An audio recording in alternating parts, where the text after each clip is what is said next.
സിനിമകളുടെ നഷ്ടക്കണക്കുകൾ പുറത്തുവിട്ടതിൽ വിശദീകരണവുമായി നിർമ്മാതാക്കളുടെ സംഘടന. ഭൂരിഭാഗം ചിത്രങ്ങൾക്കും തിയേറ്റർ വരുമാനം മാത്രമാണ് ലഭിക്കുന്നതെന്നും സംഘടന. വിവരങ്ങളുമായി വിനയ രാജ് ചേരുന്നുണ്ട്. വിനയ, എന്താണ് കൂടുതൽ വിവരങ്ങൾ? മാർച്ച് മാസത്തെ കണക്കുകളായിരുന്നു നേരത്തെ പുറത്തുവിട്ടിട്ടുണ്ടായിരുന്നത്. ഈ നഷ്ടക്കണക്കുകൾ പുറത്തുവിട്ട സംഭവത്തിലാണ് ഇപ്പോൾ വിശദീകരണവുമായി നിർമ്മാതാക്കളുടെ സംഘടന രംഗത്തെത്തിയിരിക്കുന്നത്. ഇതിൽ പ്രധാനമായും വ്യക്തമാക്കുന്ന ഒരു കാര്യമെന്ന് പറയുന്നത് ഭൂരിഭാഗം ചിത്രങ്ങൾക്കും തിയേറ്റർ വരുമാനം മാത്രമാണ് ലഭിക്കുന്നത്.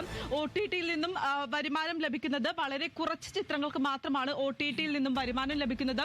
സിനിമ നടന്മാരൊന്നും തന്നെ വാങ്ങുന്ന അല്ലെങ്കിൽ പല താരങ്ങളും പ്രതിഫലമായി വാങ്ങുന്ന പണം പോലും ചിത്രത്തിന് ലഭിക്കുന്നില്ല എന്നടക്കം തന്നെ വ്യക്തമാക്കിക്കൊണ്ടാണ് ഇപ്പോൾ ഈ കത്ത് പുറത്തുവിട്ടിരിക്കുന്നത്. കൂടാതെ തന്നെ ഗ്രോസ് കളക്ഷനായി നിർമ്മാതാവിന് ഈ പല താരങ്ങളും വാങ്ങുന്ന പണം പോലും ഗ്രോസ് കളക്ഷനായി നിർമ്മാതാക്കൾക്ക് ലഭിക്കുന്നില്ല എന്നും ഈ കത്തിൽ പ്രധാനമായും ചൂണ്ടിക്കാണിക്കുന്നുണ്ട്.